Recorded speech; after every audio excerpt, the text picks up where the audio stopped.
भूत प्रेत की कहानियाँ पढ़ने और सुनने में तो बहुत रोमांचक लगती है, लेकिन ज़रा सोचिए, अगर ऐसे ही कुछ वास्तव में आपके साथ घटित होने लगे तो क्या आप उसे रोमांचित कहेंगे या डर के मारे थर थर कांपने लगेंगे। किसी परलौकिक शक्ति या प्रेत आत्मा का आसपास होने का एहसास भी शरीर में एक अजब सी सिरहन पैदा कर देता है।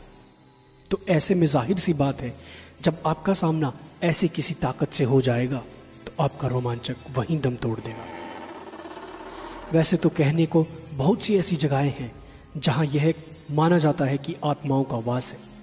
कोई वीरान और अकेला घर हो या एक लंबे समय से खाली पड़ी इमारत। इसके अलावा वह स्थान जहां किसी दुर्घटना की वजह से भी किसी की जान गई हो, उसे भी हम योग्य नहीं मानते हैं कि हम वहां जाएं, क्योंकि जिन लोगों की जान दुर्घटना में जाती है उनकी आत्मा को मुक्ति नहीं मिलती और वे भटकते रहते हैं। कहने को तो बहुत सी जगहें हॉन्टेड या भूता कहा जा सकता है, जहां प्रमाणिक तौर पर कहा जा सकता है कि उस स्थान में कुछ न कुछ गड़बड़ तो ज़रूर है, और वह स्थान है राजस्थान स्थित भानगढ़ किला। यह वह स्थान है जिसे पुरातत्व वैज्ञानिकों ने सामान्य नहीं माना है। तभी तो राज्य सरकार द्वारा भानगढ़ किले के चारों तरफ व बाहर चेतावनी के तौर पर एक बोर्ड लगा हुआ है, जिसमें साफ साफ लिखा है कि सूर्य उदय होने से पहले और सूर्यास्त के बाद कोई भी इस किले में नहीं रुकेगा और नहीं आएगा। तो आखिर भानगढ़ में ऐसा क्या है जो आम जन को वहां रात के समय जाने से रोकता है? अगर कुछ है तो उसके पीछे क्या कारण है? हालांकि कोई भी पुख्ता तौर पर वहां घटने वाली दुर्घटना का कारण नहीं बता पाया, लेकिन स्थानीय लोगों के बीच प्रचलित है कुछ कहानियां जो साबित करती है कि वहां कुछ ना कुछ तो जरूर हो सकता है। लोगों का मानना है कि बहुत समय पहले इस स्थान पर रत्नावती नाम की बहुत सुंदर राजकुमारी रहती थी, जिस पर काला जादू करने वाले तांत्रिक की कुदृष्टि थी। तांत्रिक ने अपने जादू से राजकुमारी को वश में करके उसका शारीरिक शोषण किया, लेकिन एक दुर्घटना के चलते उस तांत्रिक की मृत्यु हो गई और आज भी उस तांत्रिक की आत्मा वहाँ भटकती रहती है।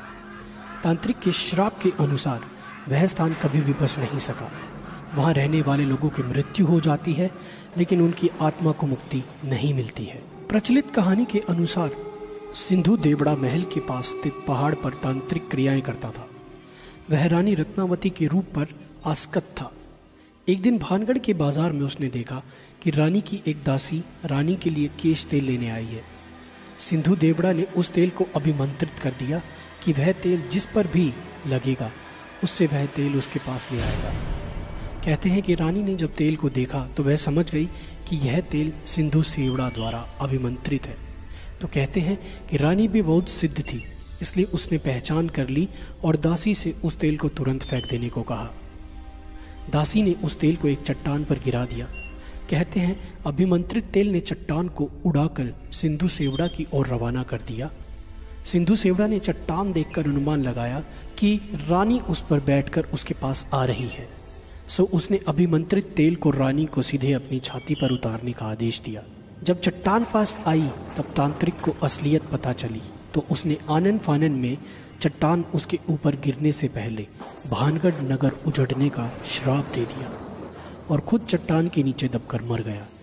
कहते हैं सिद्ध रानी को यह सब समझते देर न लगी और उसने तुरंत नगर खाली करने का आदेश दे दिया। इस तरह यह नगर खाली होकर उजड़ गया और रानी भी तांत्रिक के श्राप की भेंट चढ़ गई। तो कितनी सच्चाई है इस कहानी में? इस कहानी में कितनी सच्चाई है इसके बारे में इस बात से ही जाना जा सकता है कि जनश्रुतियों में भानगढ़ के लिए प्रचलित कहानी में कई लोग रत्नावती को राजकुमारी तो कई लोग रानी बताते हैं। रानी रत्नावती का जिक्र तो हर कोई करता है, पर वह किस राजा की रानी थी? उसके राजा व उसका शासनकाल कौन सा था? नगर किस काल में उजड़ा? इस प्रश्नों पर सब चुप हैं।